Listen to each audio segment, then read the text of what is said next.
I let go of so much and I gave it to him. And no amount of I'm sorry's will ever undo it. Hurt people hurt people. This isn't going to end well for you, Blake. Sorry, she's a Me Too victim there. That's absurd. Justin Baldoni is finally speaking about how exhausted he is from the year of emotional stress dealing with It Ends With Us. I don't like her. She seems like a bully. She was such a high-maintenance diva bully brat. His holidays ruined, and now his whole career is attempted to be ruined by Blake and the lawsuit. So I can only imagine if he was this tough before it all dropped, imagine how much tougher it was after. Actor-director Justin Baldoni is now suing his former co-star Blake Lively and her husband Ryan Reynolds, seeking more than $400 million in damages, accusing them of defamation and extortion. I told them that I was exhausted, that I haven't given myself time to recover or time to heal. I had a intense year.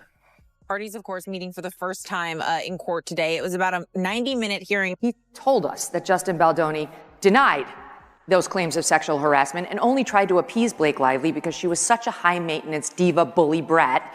He had to bend over backwards just to get her to shut up and complete the film. Is Blake Lively's Hollywood reign over? From Golden Girl to Gossip Girl gone wrong, the downfall of Blake Lively has been nothing short of a Hollywood earthquake. Forget fairy tale endings. This is a story of alleged lies, shocking betrayals, and a $400 million legal battle that could obliterate her career and fortune.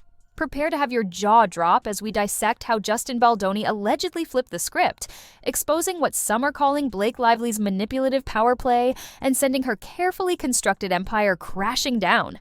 This is Hollywood Unmasked, raw and brutal. Let's dive in. I had anxiety because I'm not feeling like my full self. And yet I came today despite, no sleep and not feeling great and, all of the barriers. In a world where sometimes people judge you before they give you a chance. None of it was just due to the fact that she seems like a rather shitty person. She decided to blame him. And boy, does she open up a hornet's nest and learn, be careful what you wish for, because now you've got the fight you asked for and you're not winning it. He is, his agent is Ari Emanuel. He's a powerful Hollywood guy, and we all respond to Hollywood power. And there's a hypocrisy and a fraudulence there that the public is picking up on. And so that's really interesting. Now, the set of It Ends With Us should have been a place of collaboration, of bringing a powerful story to life. But according to reports, for Justin Baldoni, it became a battleground. Blake Lively, the radiant star, allegedly arrived not just as an actress, but as a force demanding total control.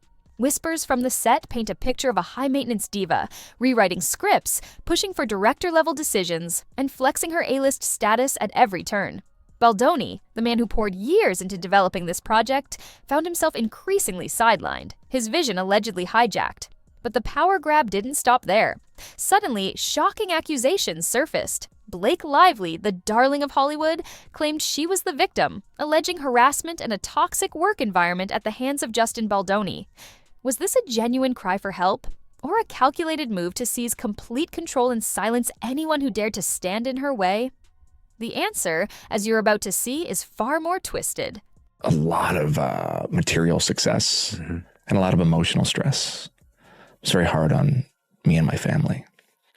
Judge chose to not impose the gag order on Justin Baldoni's attorney Brian Friedman today, but did threaten to move up the trial if the media press war continued. That Justin Baldoni, ultimately, by the time they got to the premiere, was mandated by Blake Lively to spend the night in the basement away from his co-stars and didn't even get to see the final cut of his own movie because Blake Lively insisted that she be the one to approve it until he watched it on the screen with his editors.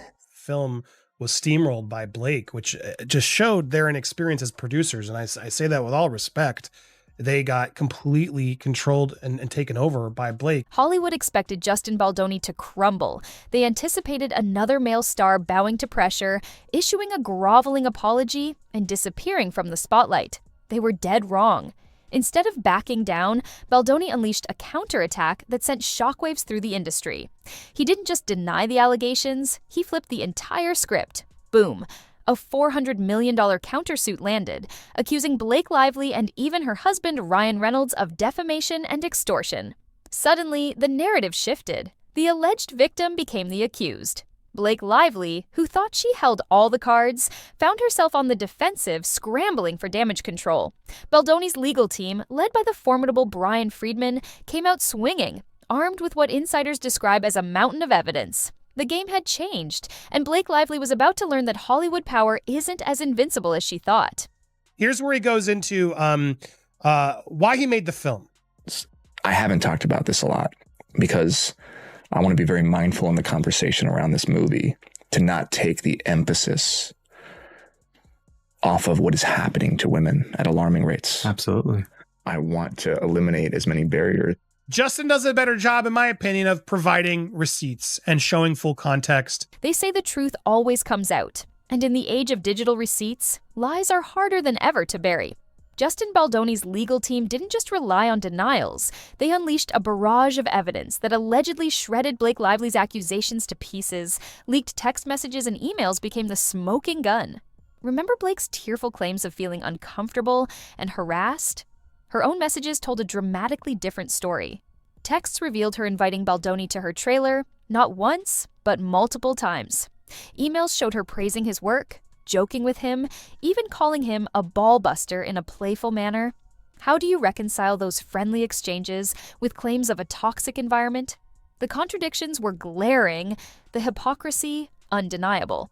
Suddenly, Blake's carefully constructed narrative of victimhood began to unravel thread by thread, exposed by the very devices we all carry in our pockets. The public, and more importantly, Hollywood, started to see through the illusion. She's basically saying that she does not want to sit down for a deposition with Brian Friedman. Like, I know that this girl grew up rich and privileged, but how rich we talking? You know what I'm saying? Because does she think she's just like a princess that she can just be like, I don't like your lawyer? Blake Lively's complaint of harassment. He called me sexy. I felt so uncomfortable. Why would you do that? Well, here's one point where she's calling him a ball buster. I'm just a ball buster. We just went through Justin's 179-page lawsuit, and I am shook. He's a very small, insecure man. And so what makes Ryan feel good about himself is money and power and proximity to power. Hollywood thrives on public perception, and for years, Blake Lively and Ryan Reynolds enjoyed a golden image. But scandals can tarnish even the brightest stars, and their response to this lawsuit only accelerated the decline.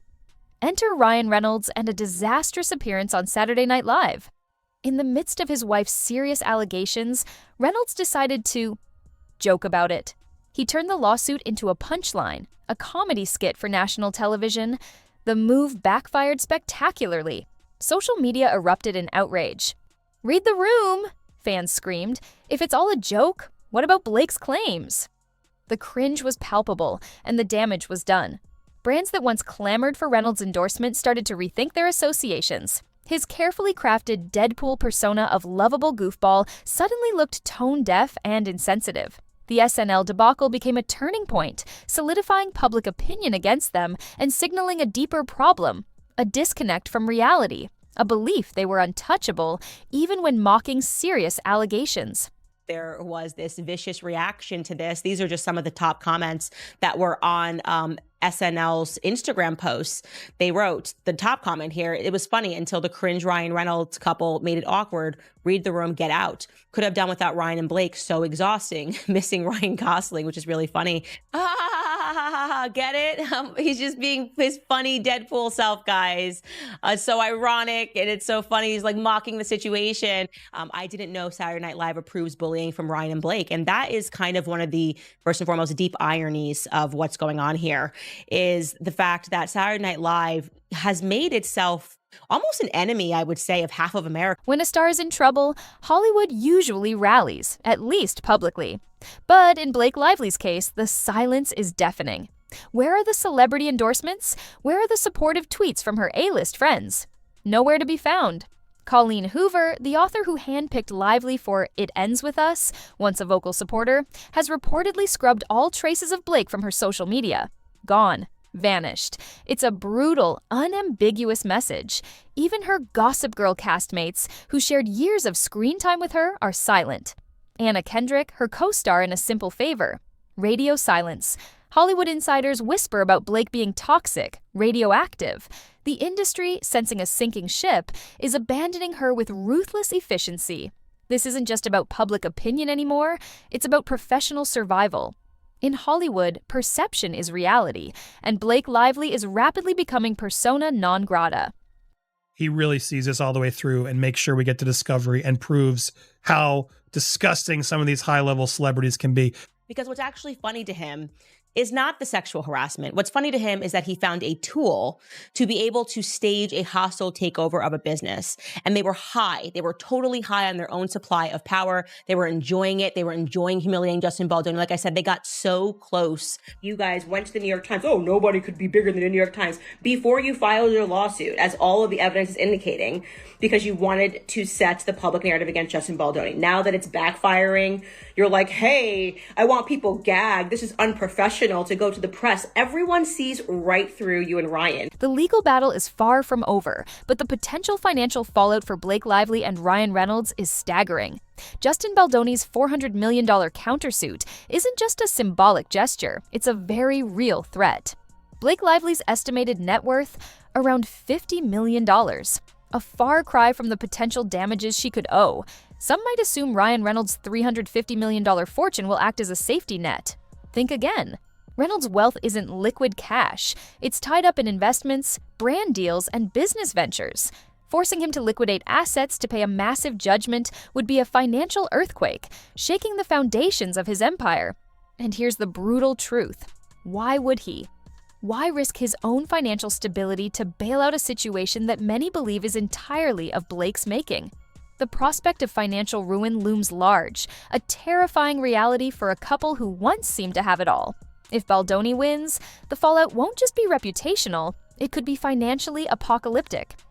It's part of being in the public eye. She's just used to being Hollywood's golden girl, and she had such thin skin that after having a couple negative things happen to her for a month, she had to blame him. She decided to blame him. Is they're watching everyone on TikTok, they're watching everyone on Instagram say, what you did is not okay. And they're standing in front of the world and they're saying, we can't be canceled because we're too connected. So what?